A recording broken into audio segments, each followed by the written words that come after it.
बात करेंगे आज की वीडियो में। जो आज का हमारा टॉपिक है, हम कवर कर रहे हैं हरियाणा बीएड को फर्स्ट ईयर को, और ये जो बुक है वो पेपर 2 की बुक है। ठीक है, लक्ष्मी पब्लिकेशन से हम इसको कवर कर रहे हैं। और बाकी जो दूसरे स्टूडेंट्स हैं जो टेट एग्ज़ाम्स की या जॉब एग्ज़ाम्स की प्रिपरेशन कर रहे हैं, ये उनके लिए भी इम्पॉर्टेंट है और आप अपने नोट्स बना सकते हैं। बात करते हैं कि डेमोक्रेसी जो है वो क्या होती है, उसके इम्पैक्ट क्या है डेमोक्रेसी के। इस वीडियो में हम इसी टॉपिक पे डिस्कशन करेंगे। ठीक है, the impact of democratic tendency in education is evident of the working of the flowing elements. इन कुछ एलिमेंट्स पे काम करती है, जैसे कि चाइल्ड सेंटर्ड एजुकेशन, कि जो बच्चा है वो बाल केंद्रित शिक्षा जिसको हिंदी में बोलते हैं। Democratic way of thinking emphasise the importance of each child as cared, कि हर एक जो बच्चा है वो अलग है, उसको उसी के हिसाब से एजुकेशन मेथड यूज़ करना है और उसको समझाना है, पढ़ाना है। In this way education has become child centred, और इसके अंदर जो शिक्षा है वो बाल केंद्रित हो जाती है। दूसरा जो इसका पॉइंट है, provision of equal opportunities and recognition of individual differences, सबको बराबर अवसर देना और पहचानना, व्यक्तिगत भिन्नता को पहचानना। जैसे कि मैंने आपको इससे पहले भी अपनी वीडियोस में डिस्कस किया है कि इंडिविजुअल डिफरेंस मतलब हर एक जो बच्चा है वो दूसरे बच्चे से अलग है, चाहे वो राइटिंग में हो, लर्निंग में हो। हर एक लर्निंग स्टाइल का बच्चा जो है वो क्लासरूम में रहता है। इन द डेमोक्रेटिक सेटअप, आप अपने माइंड में एक बात और याद रखिए, जब भी आप बीएड का पेपर दे रहे हैं, जेबीटी का पेपर दे रहे हैं, डीएलएड का पेपर दे रहे हैं, सीटेट का पेपर दे रहे हैं, या किसी टीचिंग एग्ज़ाम, गवर्नमेंट एग्ज़ाम का पेपर दे रहे हैं, टीचिंग से रिलेटेड है, तो आपको हमेशा अपने आप को एक टीचर की तरह रख के सोचना है क्वेश्चन को और चीज़ों को देखना है।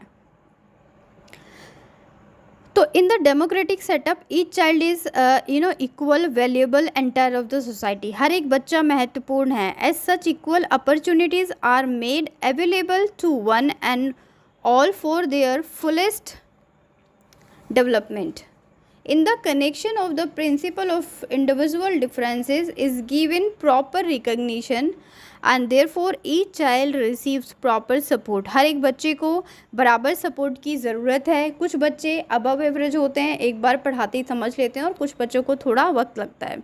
नेक्स्ट पॉइंट है cooperation between all agencies of school education, कि शिक्षा में जितनी भी एजेंसीज़ हैं, जितने भी स्तर हैं, उनके बीच में कोऑपरेशन होना चाहिए।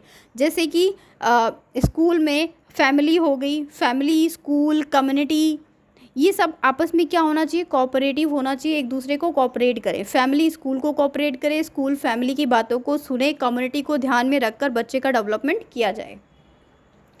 नेक्स्ट पॉइंट है, स्कूल बताने की ज़रूरत नहीं है कि स्कूल क्या है, एक ऐसी जगह है जहाँ बच्चे का सेकेंडरी सोशलाइजेशन होता है, वो चीज़ों को समझना, सोचना शुरू कर देता है। स्कूल को एक मिनी सोसाइटी भी बोला जाता है। School is now regarded as a miniature of society, कि सोसाइटी का एक मिनिएचर है, इसे मिनी सोसाइटी भी बोला जाता है। किसको? स्कूल को। फिफ्थ पॉइंट है, और मिनी सोसाइटी क्यों बोला जाता है, क्योंकि एक क्लासरूम के अंदर बहुत सारे रिलीजियस के लोग रहते हैं, बहुत सारे धर्म के होते हैं। हो सकता है उनकी मदर टंग अलग अलग रहती है, लेकिन वो फिर भी एक यूनाइटेड, एक छत के नीचे बच्चे पढ़ते हैं। नेक्स्ट पॉइंट है, फिफ्थ पॉइंट है, universal and compulsory education in democratic the reasons of government remains in the hands of the people. Hence common people must be educated, एक नॉर्मल इंसान को पढ़ा लिखा होना चाहिए। That they develop themselves as responsible and dynamic citizens obligations well affair with the government procedures and administration. Universal compulsory of education मतलब होता है कि शिक्षा को सर्वव्यापी होना चाहिए और सबके लिए ज़रूरी होना चाहिए। कंपल्सरी मतलब इस जैसे बोलते हैं ना, हवा ज़रूरी है सांस लेने के लिए, वैसे ही जीने के लिए education is compulsory. Next point है इसका पॉइंट नंबर 6, सोशल एक्टिविटीज़, जिसके अंदर बहुत सारी चीज़ें आ जाती हैं, जैसे कि proper attention is paid in social, cultural and cocurricular activities, बच्चे पे ध्यान देना कि किस तरीके से वो एक्टिविटीज़ कर रहा है या नहीं कर रहा है तो कितनी अच्छी कर रहा है, नहीं कर रहा है तो क्यों नहीं कर रहा है, ये सब चीज़ें ध्यान देना।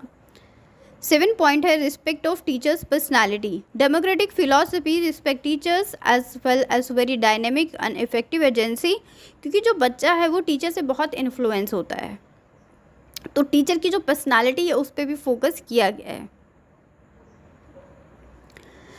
8 point of physical health of children, बच्चे का फिजिकल हेल्थ बहुत ज़रूरी है। To promote physical wellbeing of children, facility to games, physically fit रखने के लिए स्कूल में फैसिलिटी होनी चाहिए, गेम्स की, स्पोर्ट्स की, जिम होने चाहिए, मेडिकल टेस्ट होने चाहिए, मेडिकल रिपोर्ट्स भी मिलनी चाहिए और टाइम के हिसाब से होना चाहिए। मैं आपको बहुत सारी चीज़ें बहुत टू द पॉइंट और बहुत जल्दी कवर करा रही हूँ। नेक्स्ट पॉइंट है इसके अंदर स्कूल एडमिनिस्ट्रेशन, जो स्कूल का एडमिनिस्ट्रेशन है उसको कैसा होना चाहिए। To inculcate in the children the sense of self discipline and self administration, बच्चों को आत्म अनुशासी बनाना उनका काम होना चाहिए। अच्छा, कुछ बच्चे होते हैं जो, जैसे मैंने स्कूल में पढ़ाती हूँ, तो वहाँ मैंने देखा कुछ बच्चों को कि उनको बोला है टीचर ने कि लाइन से जाना है, तो टीचर देखे या ना देखे वो लाइन से ही चलते हैं, है ना। और कुछ बच्चे होते हैं उसको फॉलो नहीं करते, तो जो फॉलो कर रहा है वो डिसिप्लिन चाइल्ड है और जो फॉलो नहीं कर रहा है वो इनडिसिप्लिन चाइल्ड है। एक बताने का छोटा सा मोटिव है, बस समझाने के लिए। 10 नंबर पे है इंटेलिजेंस टेस्ट होना चाहिए। Schemes of intelligence test are under operation in various institutions, capacity को, ग्रोथ को, अचीवमेंट को, इन सब का पता होना चाहिए। और अगर बच्चे की एजुकेशन में कुछ प्रॉब्लम है तो डायग्नोस्टिक टेस्ट भी होना चाहिए, फिर रेमेडियल टीचिंग भी होनी चाहिए। ये सारी चीज़ें होनी चाहिए स्कूल के अंदर। 11 नंबर पे पॉइंट है provision of adult education, adult education का भी एक प्रोविज़न होना चाहिए, एक प्रावधान होना चाहिए, प्रौढ़ शिक्षा का प्रावधान। Under the influence of democratic tendency in different countries emphasising on the lead and adult education, women education की भी बात की है। मेंटली रिटार्टेड बच्चों के लिए भी स्कूल्स होने चाहिए, एजुकेशन होनी चाहिए। फिजिकली हैंडीकैप, वैसे अब ये वर्ड यूज़ नहीं किया जाता, मेंटली रिटार्टेड या फिजिकली चैलेंज्ड वर्ड यूज़ किया जाता है। आई थिंक ये बुक रिन्यू नहीं हुई है, इस तरह के वर्ड आप यूज़ नहीं कर सकते। नाइट स्कूल, शॉर्ट टर्म, इस तरह की चीज़ें जो हैं, वनडे स्कूल्स, अदर स्कीम्स, इस तरह की बहुत सारी स्कीम्स को लॉन्च किया जाना चाहिए, जहाँ पे एडल्ट एजुकेशन, जहाँ पे मेल और फीमेल जाके फिजिकली चैलेंज और मेंटली रिटार्टेड जो बच्चे हैं वो वहाँ जाके पढ़ सके। और मेंटली रिटार्टेड भी इसको नहीं बोलते हैं, ये टर्म एग्जैक्टली बुक में लिखी है, बट इसको इस तरह से बोलते नहीं हैं, मेंटली चैलेंज्ड बोलते हैं उन बच्चों को, ठीक है। नेक्स्ट लास्ट पॉइंट है हमारा इंपॉर्टेंस ऑफ इंडिविजुअल अटेंशन, की हर एक बच्चे को अटेंशन देना इज़ वेरी इंपॉर्टेंट। जैसे कि मैंने बात की है, हर बच्चे की लाइकनेस डिसलाइकनेस को ध्यान में रखकर ही एक टीचर को लेसन प्लान प्रोवाइड करना होता है, इसी से एजुकेशन डेवलपमेंट होता है। अब बात करते हैं एम्स ऑफ एजुकेशन या एम्स इन एजुकेशन, की एजुकेशन की क्या एम है, शिक्षा के क्या एम है, क्या उसके उद्देश्य हैं। करेक्टर बिल्डिंग में डेवलपमेंट ऑफ करेक्टर बिल्डिंग, चरित्र का विकास करने में। दूसरा है डेवलपमेंट ऑफ सोशल आउटलुक, सामाजिक विकास करने में। डेवलपमेंट ऑफ ह्यूमन रिलेशनशिप, भाईचारे की भावना, ये सब विकसित करने में। इन सब में एक टीचर का एक उसका एम है, ये एक डेवलपमेंट ऑफ सेल्फ रियलाइजेशन, मैं कौन हूँ, क्यों हूँ, मुझे क्या करना चाहिए, अपनी वैल्यूज़ को समझना, उसको फॉलो अप करना, ये भी एक इम्पॉर्टेंट पार्ट है। नेक्स्ट पार्ट है इसका 5th नंबर पे, to develop the habit of thinking, सोचने की क्षमता को बढ़ाने के लिए। Child should never be burdened with a big load of information, बच्चों को बहुत सारी इन्फॉर्मेशन एक साथ नहीं देनी है, उनको थोड़ी थोड़ी इन्फॉर्मेशन टाइम के हिसाब से देनी है, क्योंकि बहुत ज़्यादा बर्डन हो जाएगा तो बच्चे लर्न नहीं कर पाएंगे। अब देखिए, मैं आपको सिर्फ एक ही कंटेंट एक दिन में पढ़ाती हूँ, एक टॉपिक एक वीडियो में कवर करती हूँ। मैं चाहूँ तो 4-5 टॉपिक भी एक वीडियो में कवर कर दूँगी, उससे क्या होगा, उससे सब खिचड़ी बनेगी और आपको कुछ मज़ा नहीं आएगा और कुछ समझ में भी नहीं आएगा। नेक्स्ट पॉइंट है इसका development of civic responsibility, civics related to society, कि समाज के लिए बच्चों का विकास करना, उनको रिस्पॉन्सिबल बनाना, ये भी एक इसका एम है।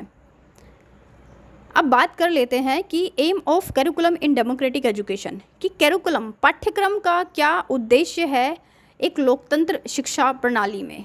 पाठ्यक्रम का क्या उद्देश्य है एक लोकतांत्रिक शिक्षा प्रणाली में, इंग्लिश में है aim of curriculum in democratic education. The curriculum जो है वो डेमोक्रेटिक होना चाहिए, इसके अंदर the aim, attitude, habit, interest, इन सब चीज़ों को ध्यान में रखकर बनाना चाहिए। ये सब क्या है, इसके पिलर्स हैं, इसकी नींव है। उसको फ्लेक्सिबल होना चाहिए, रिजिड नहीं होना चाहिए कि आज बारिश हो रही है लेकिन आज तो बाहर गार्डन में कुछ एक्टिविटी थी लेकिन आज तो तुमको बारिश में ही करनी पड़ेगी। तो करिकुलम को फ्लेक्सिबल होना चाहिए कि वक्त के साथ, टाइम के साथ उसको चेंज किया जा सके। और उसके बाद अगर हम बात करें तो social aim should be the main, कि सोसाइटी को लेकर भी कुछ एम्स होने चाहिए। Promote the growth of child's intelligence, बच्चों की ग्रोथ को बढ़ाएं, ऐसा करिकुलम होना चाहिए। बच्चों के डेवलपमेंट को डेवलप करें, उसके मेंटल एबिलिटी को डेवलप करें, उसके आईक्यू को डेवलप करें, रोज़ बच्चा नई चीज़ें सीखे, ये सब चीज़ें इसके अंदर आएंगी।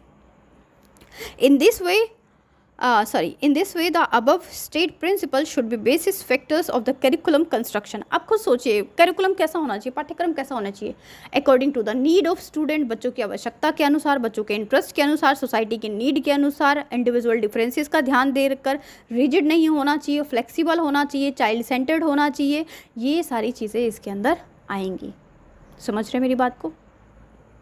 नेक्स्ट पॉइंट आ जाता है अब स्कूल। अब देखो भैया, अब तो हो गई है कैरिकुलम की बात, अब बात करते हैं कि स्कूल एडमिनिस्ट्रेशन एंड डेमोक्रेसी, इन दोनों के बीच में क्या बात होती है।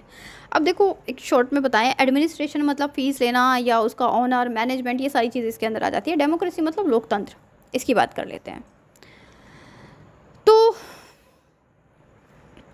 Everything is unique for child, he और she has to himself adjust in the new situations and affectionate guidance of teacher। जब बच्चा स्कूल में आता है तो हर चीज़ उसके लिए न्यू होती है। जैसे अब फर्स्ट का बच्चा सेकंड में गया तो सेकंड की चीज़ उसके लिए नहीं है, फिफ्थ का बच्चा सिक्स्थ में गया तो वो चीज़ें उसके लिए नहीं गई है, सेवन्थ का बच्चा एट्थ में गया, एट्थ का बच्चा नाइन्थ में गया, तो हर स्टैंडर्ड पे बच्चों के लिए एक नई, एक यूनिक चीज़ें उनके सामने आती हैं। तो उस इन्वायरमेंट में, उस सब्जेक्ट के साथ, उस कैरिकुलम के साथ एडजस्टमेंट कराना with the help of teachers guidance and affection.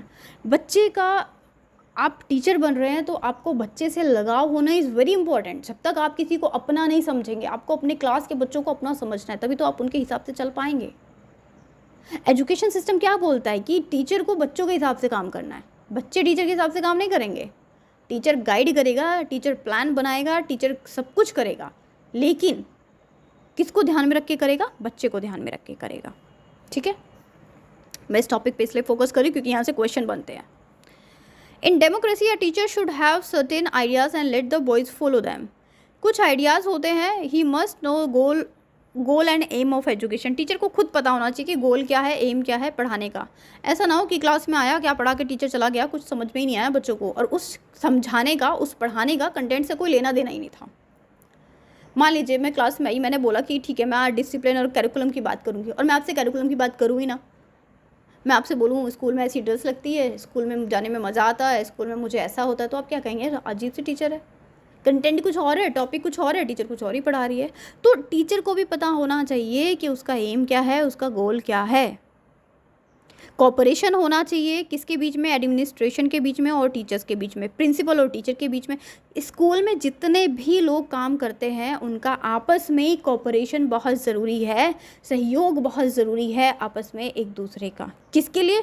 बच्चे के डेवलपमेंट के लिए, इंडिविजुअल डिफरेंसेस को देखते हुए बच्चों को सब कुछ देने के लिए, सब कुछ इन द सेंस उसका मेंटल, उसका सोशल, उसका इमोशनल, इंटेलेक्चुअल, हर तरह का डेवलपमेंट करने के लिए, सामाजिक, मानसिक, बौद्धिक, हर एक तरह का विकास करने के लिए। मुझे लगता है ये टॉपिक मैंने काफ़ी अच्छे से आपको समझा दिया है। ठीक है, अब मिलेंगे अगले टॉपिक पे। स्टे कनेक्टेड, नोट्स बना लीजिए, चाहे 1 पेज का ही बने, हाफ पेज का बने, पर अपने हाथों से लिखिए ज़रूर थोड़ा सा। जो इतनी वीडियो सुनते हैं आप, 10 मिनट 15 मिनट की वीडियो, मुझे लगता है इसको पढ़ के आप ज़्यादा से ज़्यादा आधे पेज का नोट बना लेंगे तो वो भी आपके लिए एग्जाम पॉइंट ऑफ व्यू से बहुत सफिशियंट होगा। एटलीस्ट पॉइंट तो लिख लीजिए। अपना ध्यान रखिए, मिलेंगे अगली वीडियो में। Bye bye and take care.